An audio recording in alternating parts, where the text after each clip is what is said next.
This vehicle's electric parking brake is extremely easy to set and release, and the automatic brake hold feature enhances convenience when driving in stop-and-go traffic. Simply lift the button to set the brake. And to release it, just depress the brake pedal and push the button down while the ignition is on.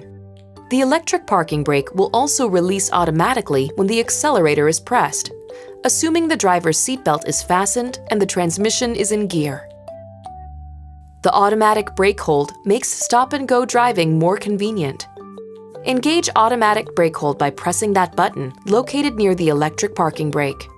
The driver's seatbelt must be fastened for this feature to work. Now, after you've braked to a stop, the brake will remain engaged even if you remove your foot from the pedal. It will automatically release when the accelerator is pressed.